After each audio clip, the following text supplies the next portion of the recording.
안녕하십니까, 알림이 황희두입니다. 최근 국내에 일본 논란이 다시 급격하게 커지고 있습니다. 반일 감정을 가진 시민들이 다시 늘어날 수밖에 없는 그런 만행들이 지금 계속해서 터지고 있는데요. 이렇게 국내에선 범 내려온다. 이게 굉장히 뜨거운 반응을 보이기도 했습니다.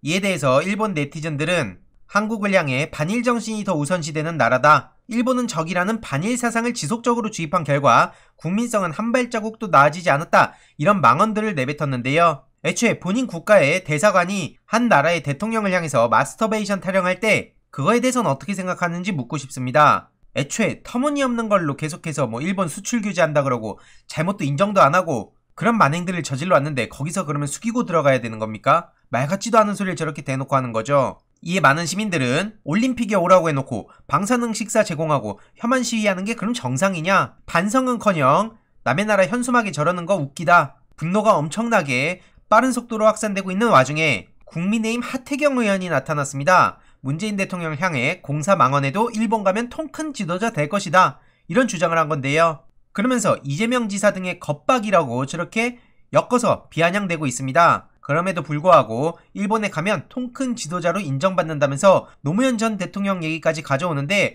언제부터 당신들이 노무현 전 대통령 인정했습니까? 살아계실 적엔 경포대라 그러고 환생경제 타령하면서 낄낄대고 그런 사람들이 문재인 대통령 갈라치기 하려고 지금 노무현 전 대통령 운운하는 거 정말 말 같지도 않다고 생각하고요. 그 입 좀 다물었으면 좋겠습니다. 제발. 이에 많은 시민들도 너나 통 크게 가서 기화해라. 그게 국익에 도움된다. 이런 지적이 추천 10,000개가 넘게 달릴 정도로 많은 공감을 얻기도 했고요. 가면 갔다고 안 가면 안 갔다고 욕하는 거 정말 웃기다.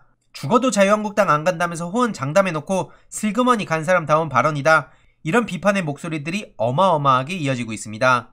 낄 때 끼고 빠질 때 빠져야죠. 지금 도대체 저게 뭐 하는 겁니까? 이런 사람들이 지금 대한민국의 보수의 가치를 이어간다고 얘기할 수 있을까요? 심지어 김기현 씨는 한 발 더 나아갑니다. 문재인 정권의 외교 참사라면서 저런 식으로 말 같지도 않은 소리를 하고 있습니다.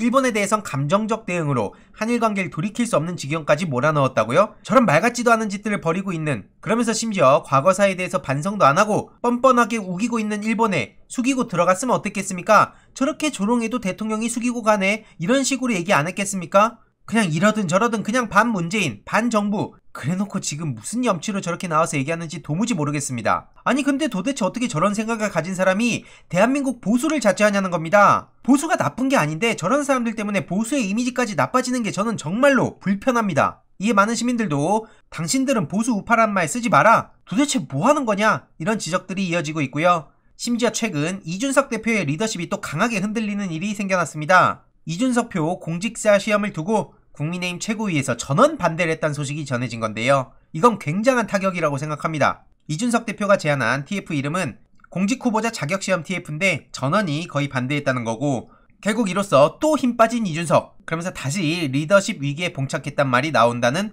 보도가 이어지고 있습니다. 이건 굉장히 큰 타격이라 생각하고요. 전국민 재난지원금 관련해서 내부에 엄청난 저격과 비난들이 있었는데 그게 불과 얼마 전 이야기이기 때문에 더 큰 타격이라 생각합니다. 이외로도 지금 윤석열 전 검찰청장 120시간 발언이 엄청난 논란을 후폭풍을 불러온 상황인데요. 심지어 대선 포기했냐 이런 비아냥까지 나온다는 걸 중앙일보에서 보도할 정도고요. 이런 식으로 윤석열 주 120시간 노동 발언 파문, 이런 보도들이 계속해서 이어지고 있는데 여기에 많은 시민들도 윤석열 씨를 향한 어마어마한 비판의 목소리들을 내고 있습니다. 평생 법 공부나 하고 검사질만 하면서 떠받드는 위치에만 있었으니 아는 게 있어야지, 이런 지적도 이어지고 있고요.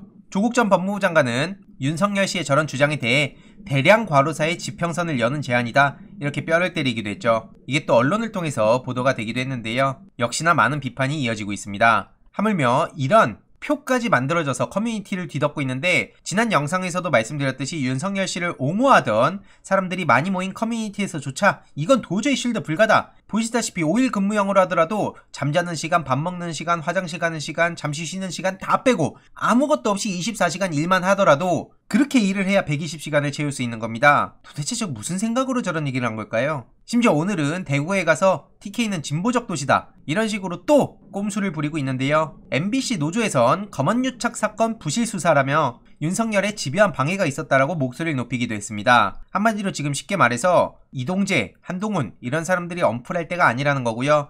MBC 노조에선 부실 수사라며 강하게 비판의 목소리를 높이고 있습니다. 저런 이동재 씨의 낯뜨거운 피해자 코스프레라며 결코 면제받을 수 없는 짓을 저질렀다라고 비판을 하고 있고요. 이에 대해서 역시나 많은 시민들도 MBC 이런 언론이 있어서 감사드린다. 윤석열, 최재형 이런 기회주의자라며 비판의 목소리도 있고 이동재, 한동훈을 향한 따끔한 지적도 이어지고 있습니다. 게다가 뉴스타파에서는 윤석열의 윤우진 사건 해명이 또 거짓말이라며 후속 보도를 준비 중이란 소식을 전하기도 했는데요. 이후로도 어떤 소식이 전해지는지 빠르고 간략하게 핵심만 요약해서 전해드리도록 하겠습니다.